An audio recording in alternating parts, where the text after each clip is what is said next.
Quando lá nos céus descendo para o seu Jesus voltar, eu pra mim de Deus a todos proclamar, que chegou o grande dia da vitória do meu bem, eu por sua imensa graça lá estarei. Quando enfim chegar o dia da vitória do meu bem, quando enfim chegar o dia, pela sua imensa graça lá estarei.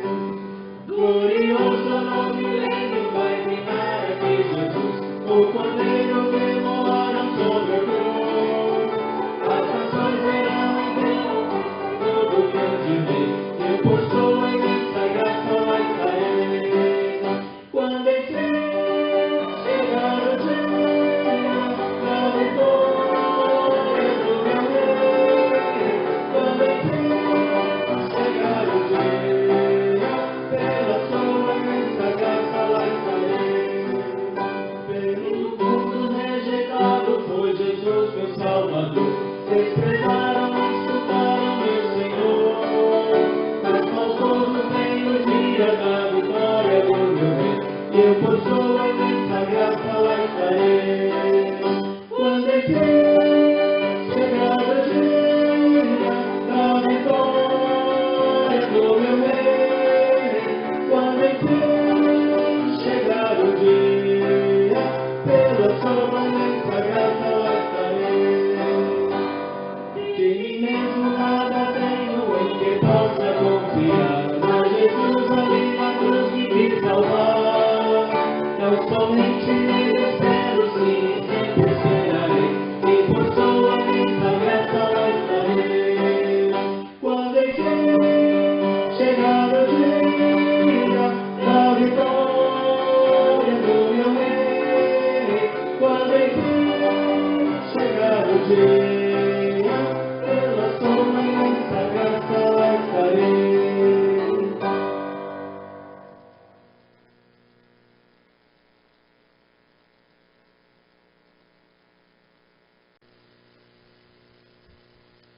Boa noite, meus irmãos. Graça, paz e misericórdia da parte daquele que é, que era e que há de vir. A bendita pessoa de Jesus Cristo seja com todos nós agora. Eu quero agradecer a bondade de Deus através da vida de alguns irmãos que estão nos bastidores, proporcionando que este culto chegue até você. Gente que você não vê, faz as coisas que você vê.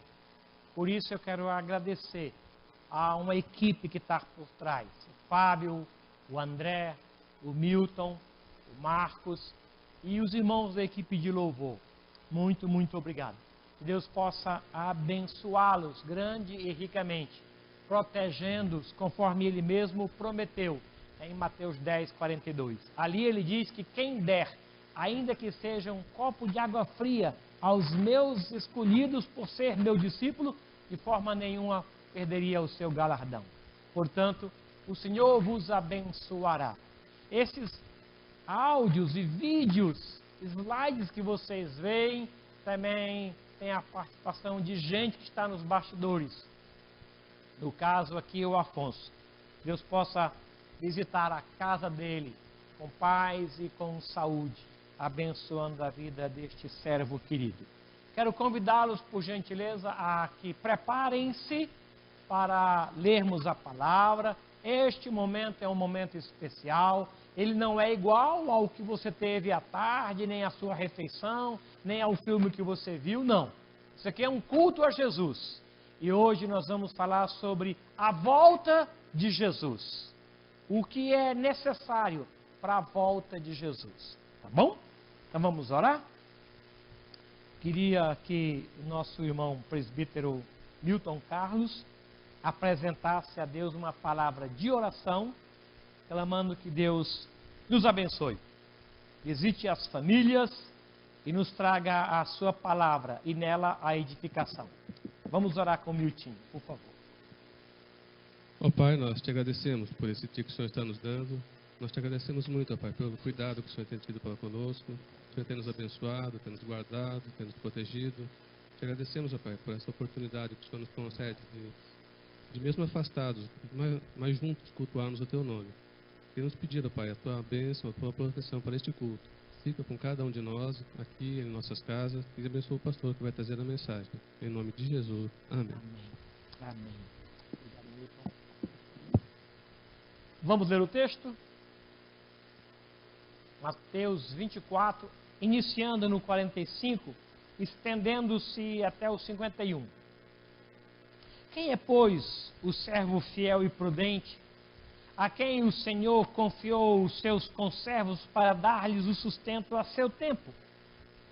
Bem-aventurado aquele servo a quem o seu Senhor, quando vier, achar fazendo assim. Em verdade vos digo que lhes confiará todos os seus bens. Mas se aquele servo, sendo mau, disser consigo mesmo, meu Senhor demora-se, e passar a espancar os seus companheiros e a comer e beber com ébrios, virá o Senhor daquele servo em dia em que não o espera, e em hora em que não sabe, e castigá-lo-á, lançando-lhe a sorte com os hipócritas. Ali haverá choro e ranger de dentes. Deus tenha misericórdia. Deus tenha misericórdia. Meus irmãos queridos, vocês acreditam na volta de Jesus?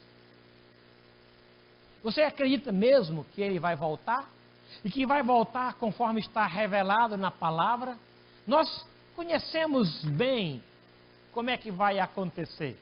Nós já ouvimos das trombetas, que elas vão soar, e que nós vamos ser transformados, nós vamos subir, vamos desaparecer dos olhos desta terra.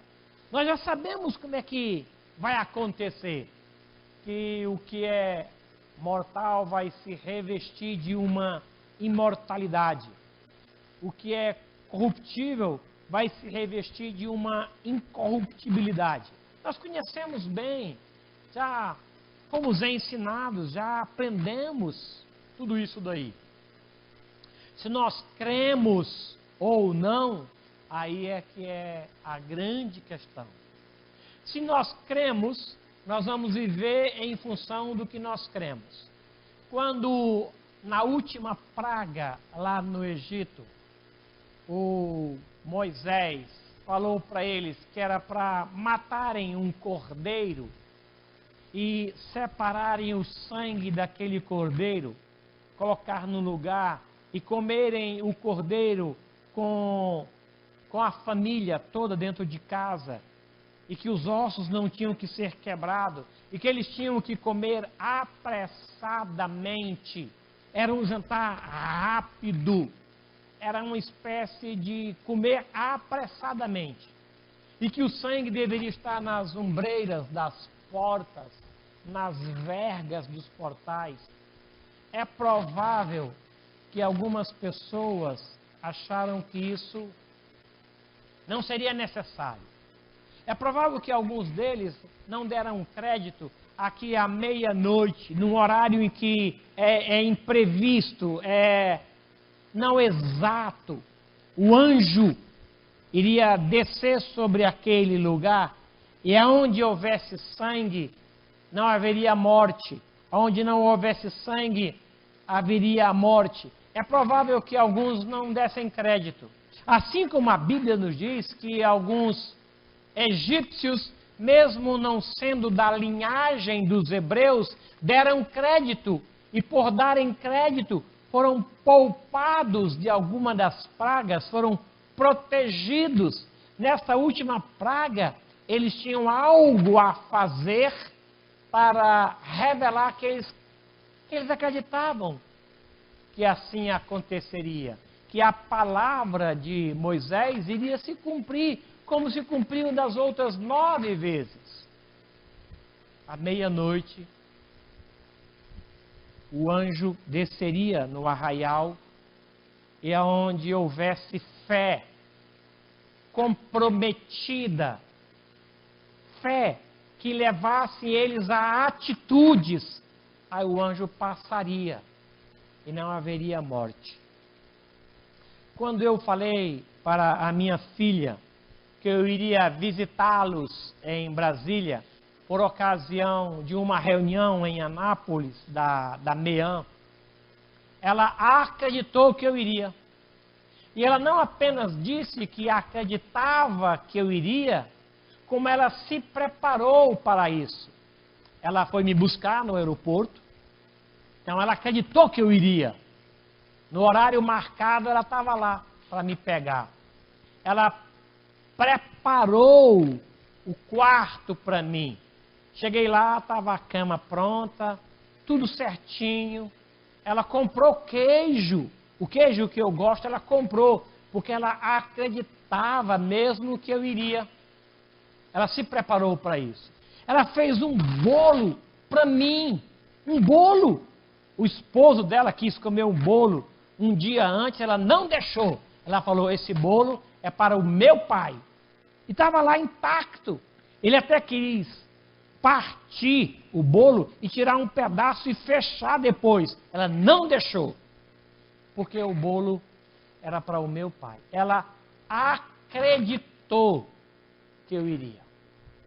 Ou seja, quando nós cremos que algo vai acontecer, nós nos posicionamos de forma tal que revela que a nossa fé, ela é prática, que ela nos levou a algumas ações que concretizavam, de certa forma, a nossa fé. Quando eu fui visitar o meu neto, Davi, no Rio de Janeiro, eu falei que eu iria, mas ele não fez nada que revelasse que ele me esperava. Mas assim que eu cheguei, ele me abraçou e ficou agarrado ao meu pescoço. E aí então eu entendi que ele esperava que eu chegasse, que estava com saudade da minha vinda. Ele expressou isso através do seu amor revelado naquele abraço. Eu então entendi que eu era esperado e que a minha chegada causava um bem-estar na família. Às vezes nós cantamos que queremos que Jesus volte. Às vezes nós falamos que queremos que Jesus volte. Até oramos dizendo, Maranata, ora vem, Senhor Jesus. Mas as nossas ações andam em outra direção. A boca diz uma coisa, mas as nossas mãos e os nossos pés revelam outra realidade. O texto que foi lido fala de alguns sinais que denotam a proximidade da volta de Jesus. Coisas como atritos entre família, desentendimento entre pai e filho. O capítulo 24, no contexto do texto que foi lido, ele revela acerca desses sinais tão claros sobre a volta de Jesus. Desarmonia conjugal. Nunca se brigou tanto entre marido e mulher. Nunca houve desacerto, um ódio tão grande. Nunca houve tanto investimento, irmãos, em desarmonia como atualmente. Parece que o Senhor Jesus está nas portas mesmo. É um dos sinais que ele trata ali. Os nervos à flor da pele. Qualquer coisa nós brigamos. Parece que o nosso amor esfriou numa medida tão elevada que nós perdemos a paciência uns com os outros. Um dos sinais que Mateus 24 trata sobre a volta de Jesus são esses. Outro sinal é o santo e o profano no mesmo lugar. Houve um tempo, antigamente, em que nós separávamos muito bem o santo do profano. As características do santo eram muito claras. As marcas do profano eram também muito nítidas. Mas hoje não. Hoje estão muito misturados. O profano se misturou com o santo e nós não gritamos por conta disso. Nós aceitamos, nós somos muito simpáticos com o profano e falamos que é para ganhar o profano. Quando a bem da verdade, há uma satisfação na nossa carne com o profano. Nós negociamos o que não é para negociar. Nós permitimos que ele entre aonde não é para entrar. Eu creio que exista uma necessidade, meus irmãos, de que nós venhamos a abrir os olhos para esta realidade que nós estamos vivendo, porque a volta de Jesus é urgente.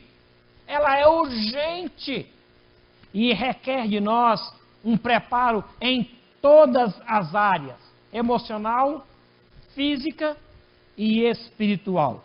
O texto que foi lido, ele nos leva a perceber que estes sinais devem nos levar a crer que o nosso rei está voltando. E eu queria observar com vocês que primeiro você vai ver, em seguida você vai saber, e ele espera que todos nós venhamos a crer na realidade da sua volta. Esta volta, ela pode ser comparada a alguns eventos bem conhecidos nossos. A Bíblia usa a figura de um casamento para revelar nele sinais da volta de Jesus. Por exemplo, para que haja um casamento, é necessário que haja um investimento. Haja um preparo físico, um preparo emocional e um preparo espiritual.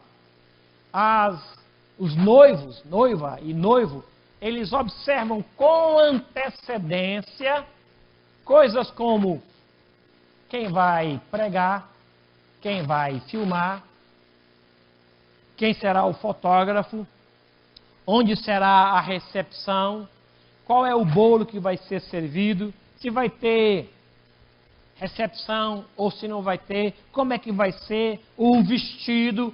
Tudo isso é feito com antecedência. O casamento requer dos noivos um preparo físico. E eu lamento que alguns noivos só façam esse preparo e esqueçam do preparo emocional. Às vezes eles se envolvem tanto com a questão física que não oram por isso. Eles não fazem um investimento emocional para que o amor até ali vivido seja experimentado também após o casamento. Parece que alguns noivos só investem até aquela data. A partir dali, eles acreditam que um pertence ao outro e não precisa mais nenhum investimento para que ele ganhe o companheiro, para que ele ganhe a esposa. É minha mesmo? Já é meu marido mesmo? Então não há mais um investimento no cuidado. E alguns casamentos chegam a enfrentar crises por conta dessa falta de investimento após o dia do casamento ou a falta de investimento na área emocional. É preciso para que um casamento se concretize que haja um investimento físico. É preciso. Não é o mais importante, mas é preciso.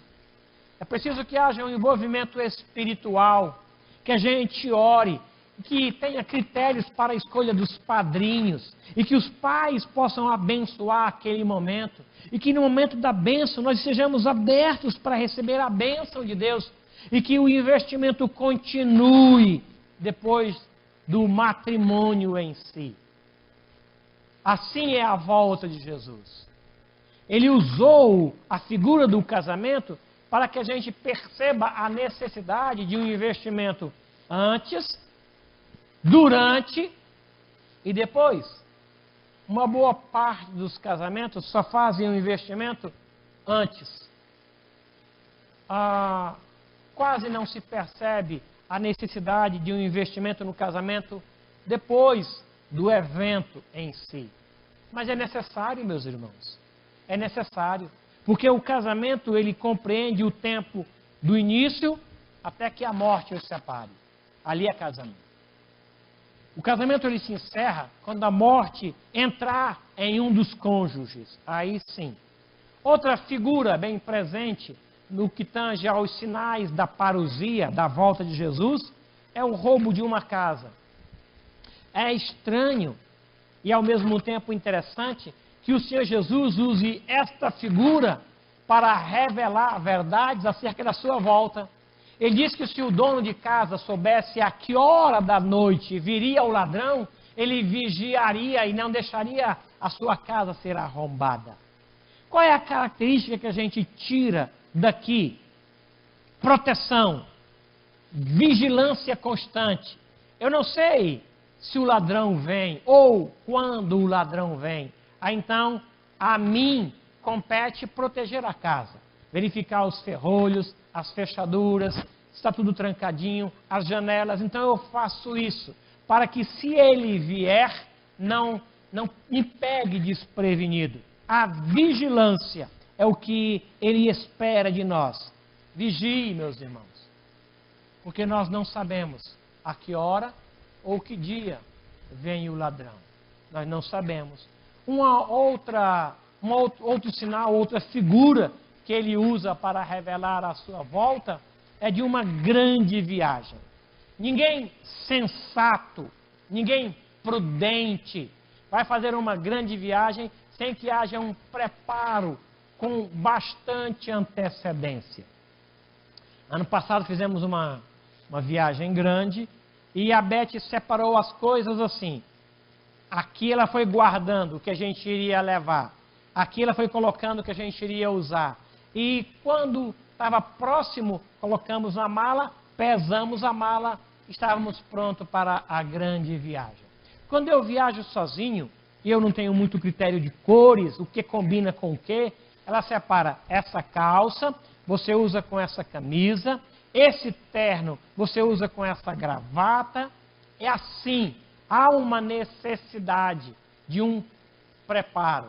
A volta do Senhor vai exigir da gente um preparo com antecedência.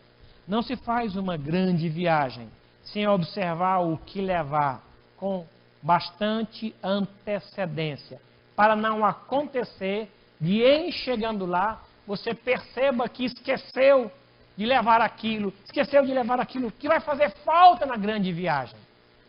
O preparo é uma característica que o Senhor usa nesta figura de uma grande viagem.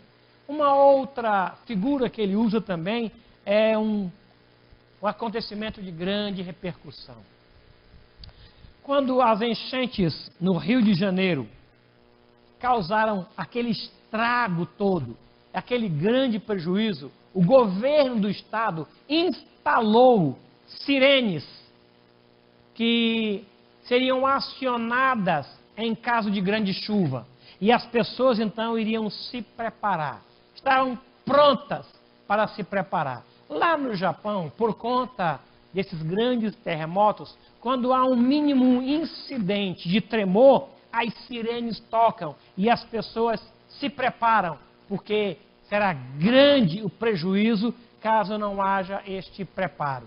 Aqui em São Paulo, nós percebemos que o governo está construindo grandes piscinas para que a água seja acumulada ali e não haja grandes prejuízos, como nós verificamos nos últimos meses.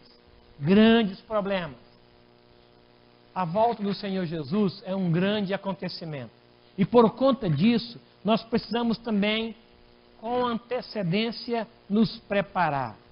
Ao saber esses sinais, o povo se prepara, o povo reage.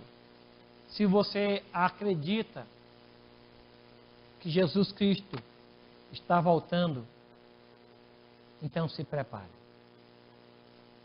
Ele disse que um dos sinais que antecederiam a sua vinda seriam pestes, pragas.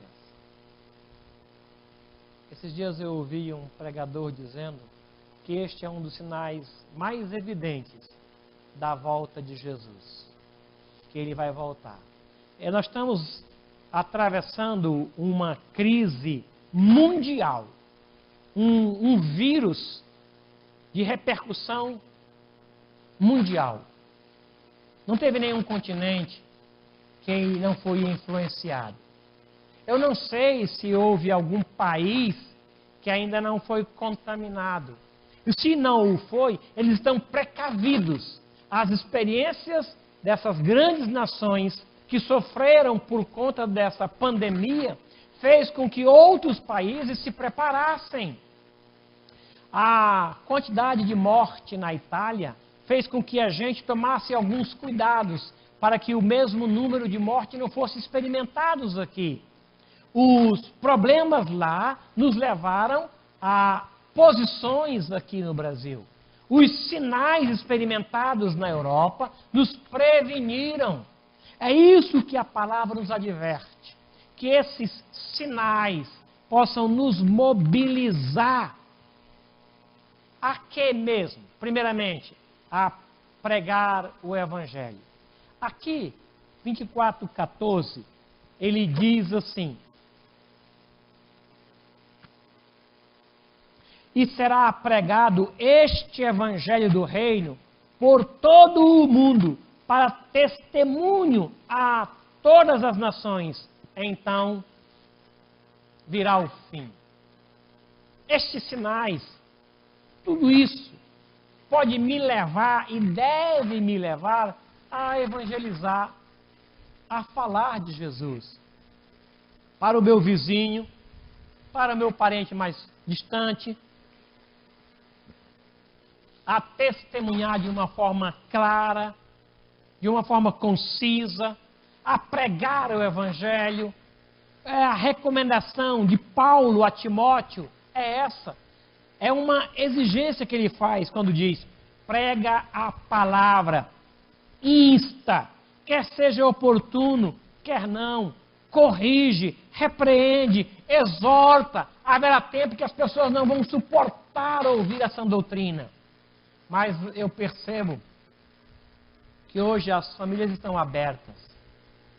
Programe com o seu vizinho de condomínio, convide-o, ofereça-se para prestar serviços fora de casa. Esse é o momento da igreja, de chegar e pregar, de evangelizar. Não é um conselho, não é uma opinião, é uma exigência.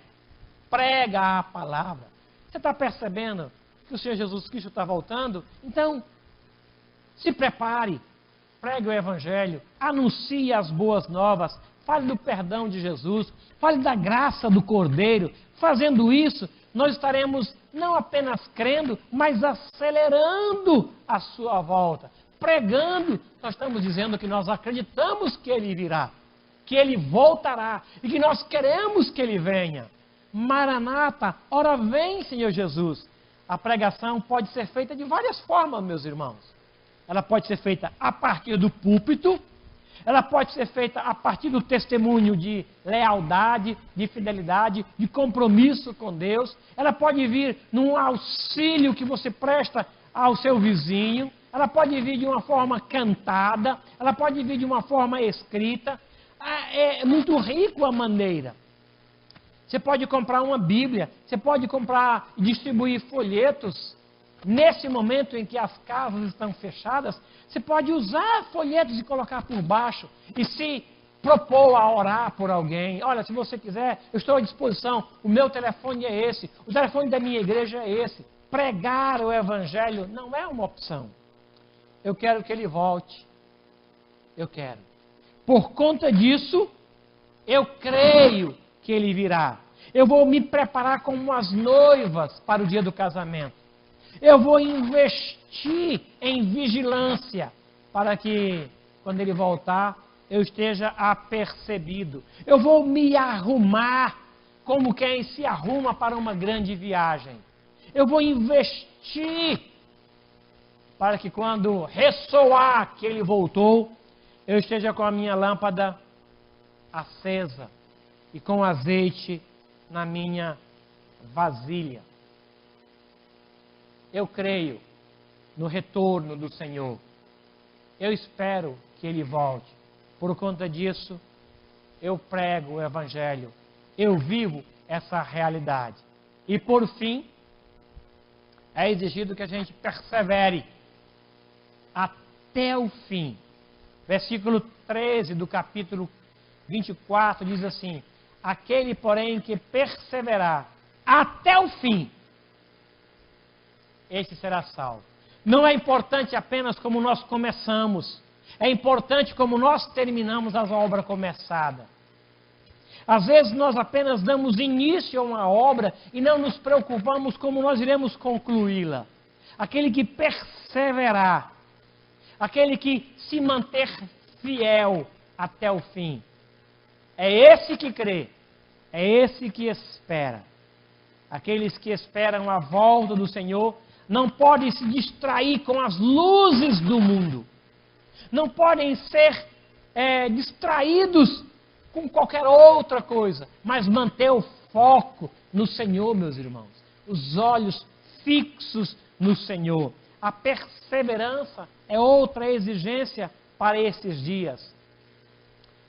Meus irmãos, como o mundo nos distrai, como o inimigo desvia a nossa atenção, como o diabo rouba de nós a condição de absorver a palavra, como caindo à beira do caminho, os pássaros vêm e comem a semente antes que ela entre e possa germinar e produzir frutos. Como essa semente, às vezes, ela é lançada em solo rochoso, ou em que tem pouca terra. Como, às vezes, essa semente cai em solo espinhoso e desvia o seu fruto. Eu queria convidar você a perseverar até o fim. Não jogue a toalha. Não desista de ser discípulo. Não desista de evangelizar em face a portas fechadas, em face a pessoas que não queiram ouvir. Persevere até o fim. Eu creio que o preparo para a volta do Senhor precisa ser em todas as áreas. A perseverança tem que ser também, igualmente, em todas as áreas. Emocional, espiritual, física. Não adianta apenas um preparo em uma área. Como seria um casamento onde os noivos só fazem o preparo físico e não observam a necessidade de um preparo espiritual? Como seria uma grande viagem se você vai para ela e não leva o que é necessário? Você vai passar vexame. Você vai passar vexame. Leva pouca roupa, ou muita roupa, ou para um lugar frio, você leva roupa de verão, ou para um lugar quente, você leva roupa de inverno. Você tem que se ajustar. É necessário um preparo com antecedência. A volta de Jesus é um acontecimento mundial. O Senhor Jesus disse que todo olho verá. Toda carne experimentará. Ele abalará toda a natureza. Por isso, há uma necessidade de vigilância. Há uma necessidade de preparo. Esse novo coronavírus que acometeu toda a população do mundo nos fez ver o quanto nós somos frágeis, o quanto somos pequenos, o quanto carecemos do Senhor. A volta do Senhor igualmente vai mexer com todas as pessoas. Nós precisamos observar isso. Eu quero te convidar a crer na volta de Jesus. Ele vai voltar, meu irmão. Da forma como os discípulos o viram subir, disse o anjo que assim ele voltará. Ele vem buscar a sua igreja para viver uma eternidade com ele. Há tanta gente desapercebida disso. Há tantos discípulos envolvidos com as luzes do mundo. Há tantos de nós que falam tudo menos sobre a volta de Jesus. Que pregam tudo, menos sobre a parousia. Que creem em absurdos, mas não creem na volta de Jesus. Eu quero orar com você agora. Senhor nosso Deus, em nome de Jesus, abre os nossos olhos para que vejamos o que o Senhor quer que seja visto. Abre o nosso coração para que amemos o que o Senhor quer que seja amado. Abre a nossa boca para falar aquilo que o Senhor projetou que seja dito. Ó Deus, que os nossos pés caminhem para lugares que o Senhor espera que sejam visitados por nós. E que o nosso testemunho chegue àqueles em que o Senhor já projetou que sejam salvos. Nos use, nos envolva, desperta a tua igreja para a volta de Jesus. Que não apenas os corais cantem, mas que nós creiamos e que nos preparemos para isso. Abençoe, ó Deus querido, as famílias da tua igreja e nos prepare para viver esta realidade de que a volta do Senhor está próxima. Os sinais estão gritando e nos informando sobre esse retorno. Maranata, ora vem, Senhor Jesus, e nos abençoe nisso, em nome de Jesus e para a glória de Jesus. E que o amor de Deus, o nosso Pai, a graça e as ternas misericórdias de Jesus Cristo, nosso Senhor e Salvador, o consolo e a mediação do Espírito Santo de Deus, seja com todo o povo do Senhor, em toda a terra, hoje e até a volta gloriosa e esperada de Cristo Jesus. Amém. Amém. Amém. Muito obrigado, meus irmãos. Deus os abençoe.